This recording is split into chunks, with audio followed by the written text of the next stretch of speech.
On the workbench today, I'm going to be reviewing one of the newest kits in the Vintage Classic range from Airfix. It's the Fairey Rotodyne in 1/72 scale, and we're going to have a look inside the box and a little bit of history about this gyroplane.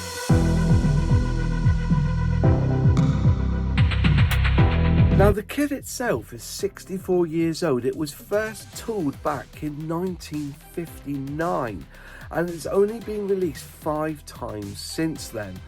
It was released again in 65, 1973, which is a good year, 1996, and then now in 2023. But 2024. It was announced in 2023, but we've now got it on our workbenches now. So what's so special about this gyroplane or gyro helicopter or whatever you want to call it? The fact that one prototype was made and it did actually fly 350 times, and unfortunately because of the withdrawal of government funds it was left to basically rot. It never got past the prototype stage. But if you want to go and see some of the last pieces of this Rotodyne, you can go to the Weston-super-Mare Helicopter Museum, where I went last year to a scale model show, and I saw it there, you know, just the pieces that were left. And it could be a little bit tragic really to say that something that was so futuristic never actually made it into full-blown production. Saying that though, in 1959, for Airfix to tool a kit like this just shows you that they had the foresight in knowing that, you know, it is a good thing to put out model kits that were on the drawing board, sort of thing. They did it with the Concorde. They released the Concorde even before it was put into service. Then they re-released a different version when it was in service. That's why you get 2 shapes of Concorde from Airfix, one in the Vintage Classic range and one that they produce, you know, every so often. I think they call it the first and last, I think it's called, or the last flight of the Concorde. But yeah, you know, for Airfix to do this was quite impressive. Saying that, Airfix have tempted us with this kit over the years. Even on Twitter at one point they put a post up of the tooling, and it was still in Margate, and it's now was shipped, I presume, to India, where they now manufacture the kit. And I even did a video because I had the model kit upstairs in my stash, so I showed the picture off, and I did this video of the Rotodyne in the guise that I had it too. I'll leave a link above so you can see that video if you like. So let's have a look inside. Let's have a look at the box itself. Firstly, they've gone back to the original Roy Cross artwork, and it does look fabulous. It's going over, you can see the Tower Bridge in the distance, so it's flying over London, I presume over the Thames. It's a lovely graphic picture that he's produced, and if I'd seen this as a 12-year-old boy, I would be somebody who'd be like, yeah, I want to build that, because it just looks futuristic. Edge of the box, they're telling you there's some information there about the gyroplane, undoubtedly one of the most spectacular products of the post-war British aviation industry. And it just say there, before the withdrawal of government funds tragically consigned this Fairey Rotodyne into the aviation history books. Interesting. It comes with 115 pieces. The length of it is 248 millimeters, and the width is 381 millimeters.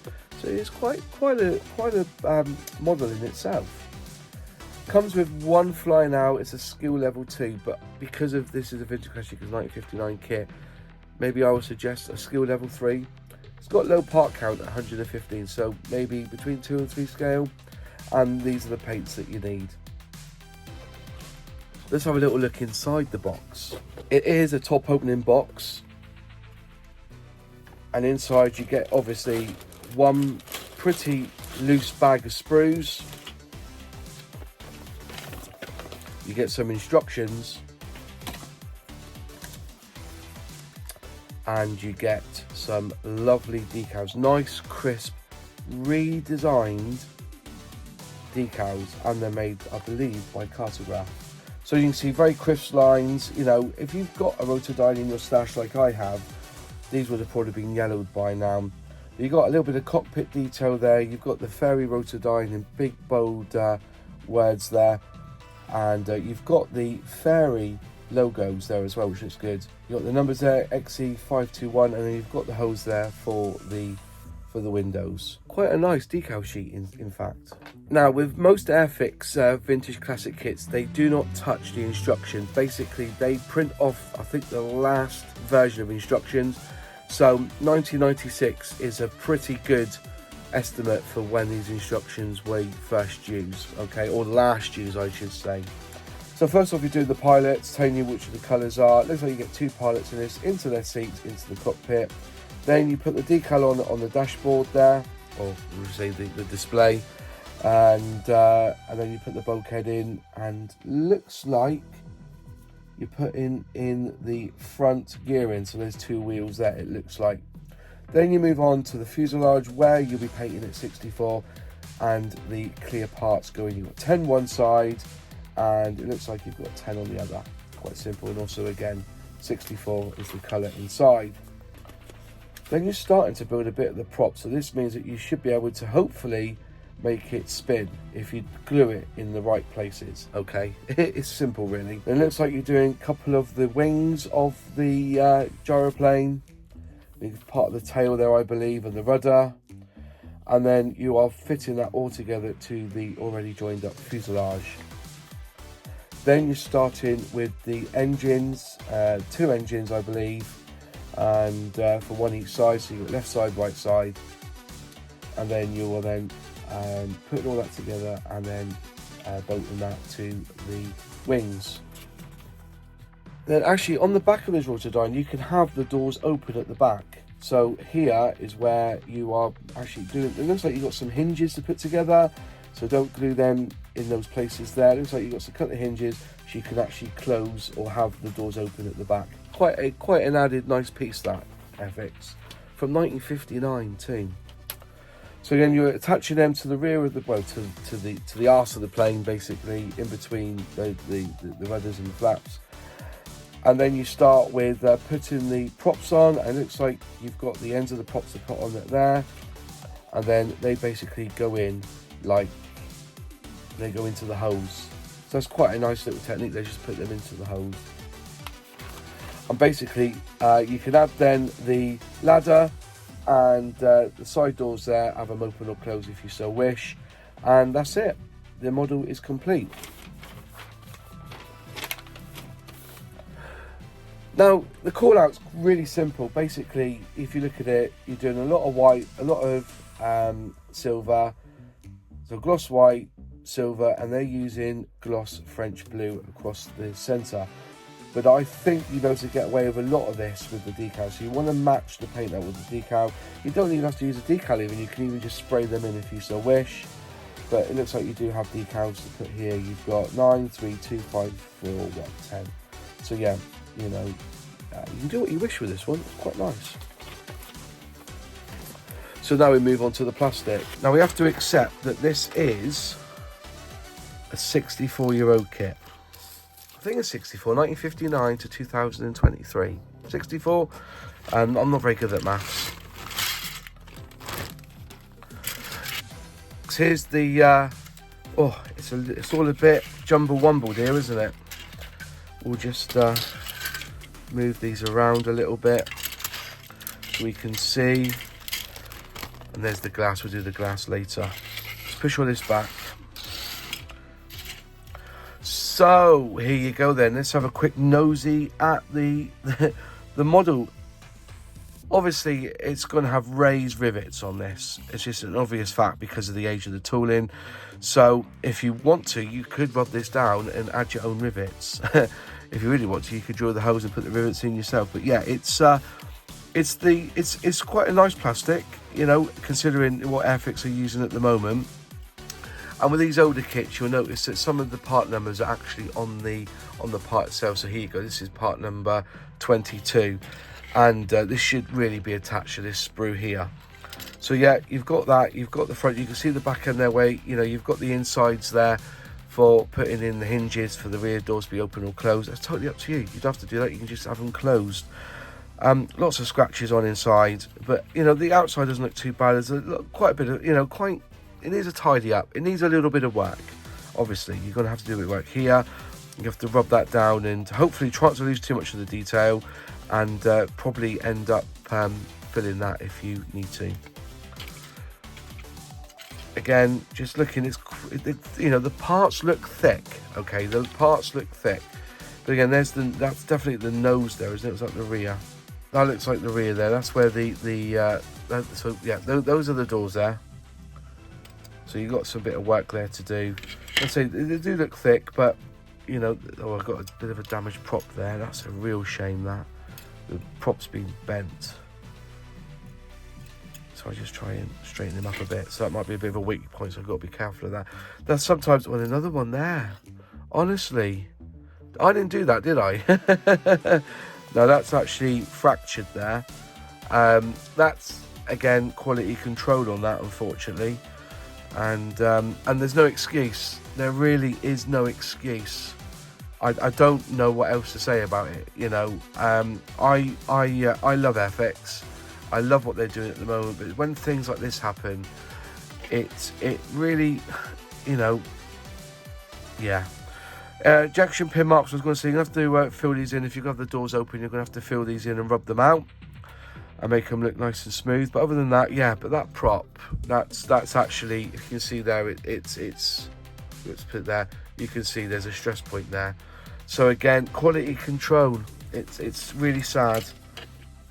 So there's 21, there's 22, and if we just put them together just carefully, I know that bit's there, but yeah, you know, it will need a little bit of work. It will need a little bit of work, and also masking these up so that, you know, you don't get paint on the glass. Maybe worth just going over this with the paint first, or you might be able to hide it with the decals, put them around. So that's all right. That wouldn't be too difficult, would it? So there you go. There's that one there. There's this piece here. We've had this, which is the bulkhead. Yeah, some markings there, but you can just rub them out, give them a little bit of a blitz with the sander, cover it with a little. I think that's damage to the tooling there. You can see there's like, I think it's like the tooling's been damaged. You can see there on the actual fin that there's dents in it and there's a bad scratch there. So, you know, yeah, it's unfortunate that, but that, you can see where the plastic is filled, where the dents are in the tooling. Like we had said, it's a very old tooling indeed. There's the wings there. Yeah, you've got these marks here that you're gonna have to work on. They might, if you rub them carefully, they might just, when you fill it, they might just need, it's like where the tool's pushed really hard to get the plastic out. And you can even see there's the old Airfix logo stamped, made in England. Well, it isn't anymore. So yeah, it's a vintage classic. If you've wanted to build one of these because you missed out as a child, you know, have a crack at this one. There you go, that one. Keep going through, see what this is like. Yeah, again, you see there's like ridges and dips, or like, you know, where there's damage to the tooling. There's a sink mark there, which is where the locating pins are. Again, you can see that there's the numbers there, notes 70 and 71 imprinted on the tooling itself. There's part of the engine there, so you got, you know, you can see one either side. Not bad.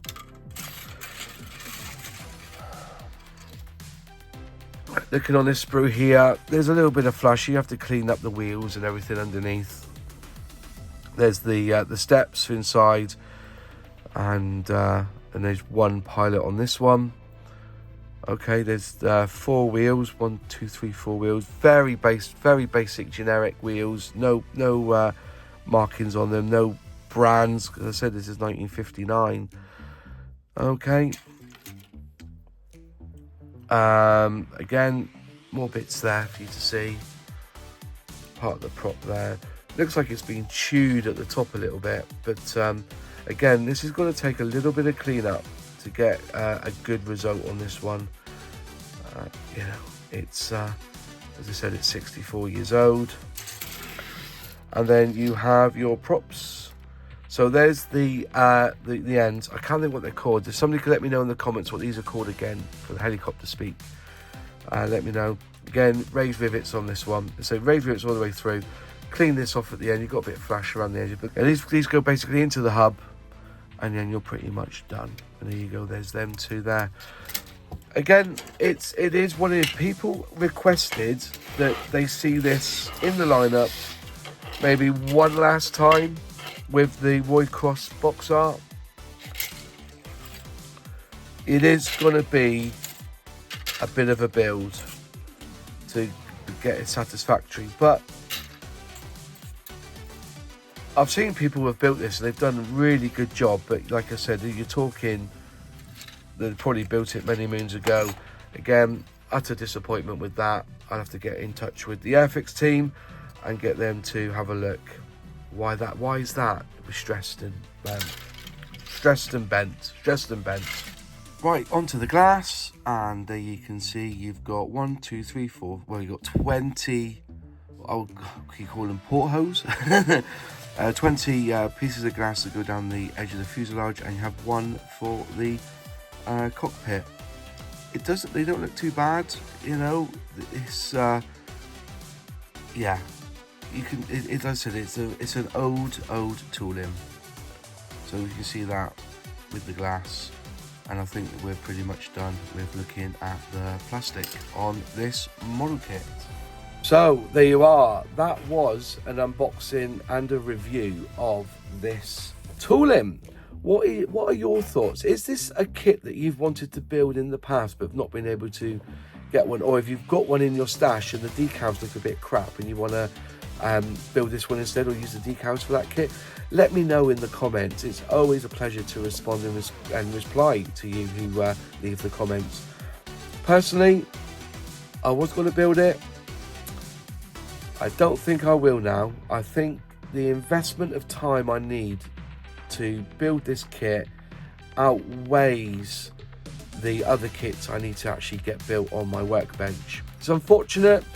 It is a Vintage Classic. It will stay in my stash now. I will contact Airfix and get that part replaced that was a bit bent.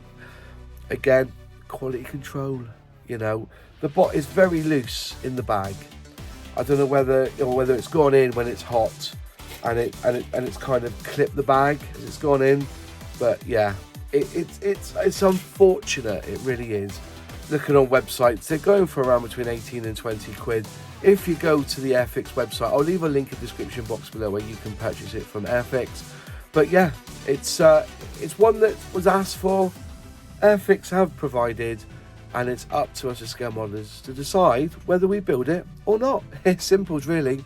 And that's it. That's all from me. Thanks for watching. If you liked the video, click like. If you haven't subscribed yet, please subscribe, ring that bell, click all, and you'll be notified when I release a new video. A huge shout out to my channel members who financially help me with this channel. There are extra perks coming. If you'd like to become a channel member, please feel free to click join below and select which membership tier you so wish. If you'd like to see another unboxing video, click here. And if you'd like to see the whole playlist of the Airfix catalogues, click here.